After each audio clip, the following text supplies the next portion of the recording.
इससे पहले हम लोगों ने इंडियन हिस्ट्री को 3 पार्ट में डिवाइड किया हुआ था। वो क्या था?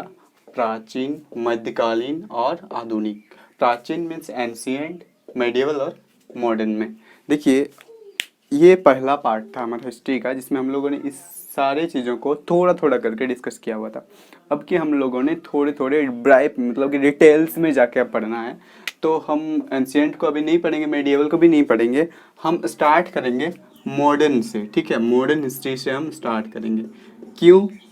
क्योंकि मॉडर्न हिस्ट्री में अगर हम मॉडर्न हिस्ट्री नहीं पढ़ते हैं तो इससे लिंक दो और चीज़ें हैं जिसको हम नहीं पढ़ सकते हैं। क्योंकि इंडियन पॉलिटी जो है, भारतीय राजनीति, ये डिपेंड करता है, मतलब कि इंटरकनेक्टेड है मॉडर्न हिस्ट्री के साथ। इंडियन मॉडर्न हिस्ट्री के साथ ये भारतीय राजनीति जो है ना, ये आधुनिक जो हिस्ट्री है उसके साथ कनेक्टेड होता है। उसी तरीके का इंडियन कॉन्स्टिट्यूशन जो है, भारतीय संविधान, वो भी आधुनिक हिस्ट्री से कनेक्टेड है।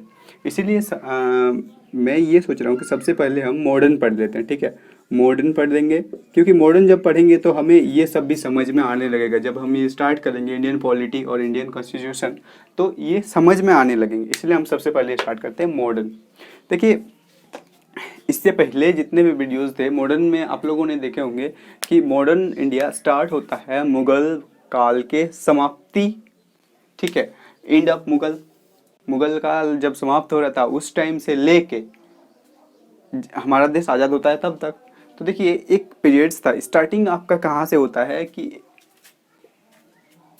1707 में औरंगजेब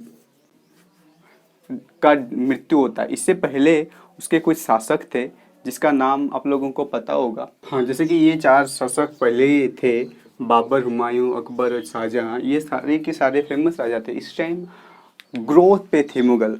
अब क्या है ना, औरंगजेब के टाइम से ये डाउनफॉल में आने लगती है।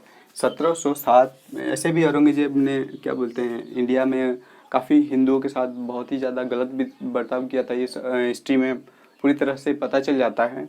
तो औरंगजेब के बाद हम लोगों का हिस्ट्री अब तक हम लोग जो पढ़ते हैं, ये पांचों के बारे में ही पढ़ते हैं। किसमें? मुगल में। लेकिन जब हम डाउनफॉल की ओर जाते हैं तो स्टार्टिंग यहीं से होता है, औरंगजेब से। इसके नीचे भी कुछ शासक हैं जिसके कारण इसका डाउनफॉल हुआ है। वो शासक कौन कौन से थे, मतलब कि अब कैसे होंगे ये? जैसे कि अकबर का बेटा ही था हुमायूं, इसका ही बेटा ही था अकबर। क्या बोलते हैं, बाबर का बेटा हुमायूं, हुमायूं का बेटा अकबर, अकबर का बेटा शाहजहां, शाहजहां के बाद औरंगजेब, औरंगजेब के बाद जो गद्दी में बैठा था इसका ही बेटा था, ठीक है? औरंगजेब का ही बेटा था। इसका 3 बेटा था। जो लड़ाई उड़ाई करने के बाद कौन बैठा था? बहादुर शाह। बहादुर शाह के बाद जहांदर शाह। जहांदर शाह, एक्चुअली जहांदर शाह जुल्फ़िकार खान बहुत ही फेमस वजीर थे। जो जहांदर शाह का जो राजस्व था वो बहुत अच्छा से चलाने की कोशिश कर रहा था। उसके बाद आया आपका शाहिद ब्रदर्स, जिसमें देखिए, ये जहांदर शाह का बेटा नहीं था, ये इसके पापा का, मतलब इसका जो है ना, इसका भाई था ना, उसका बेटा था। मतलब कि इसका चचेरा भाई था जो फाइट करके इसको हरा दिया था, फारूक सियार को। लेकिन इसको हेल्प करने वाला कौन था जो उसका बाद में वजीर बना था? शाहिद ब्रदर्स।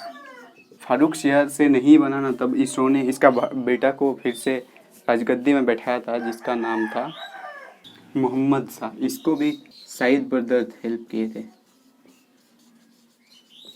इसलिए इसको मरवा दिया गया था। फिर मोहम्मद शाह को उसका राजगद्दी दे दिया गया था। मतलब कि देखिए, औरंगजेब के बाद भी 4 शासक थे जिसके बारे में हम लोगों को डिटेल्स में नहीं पता।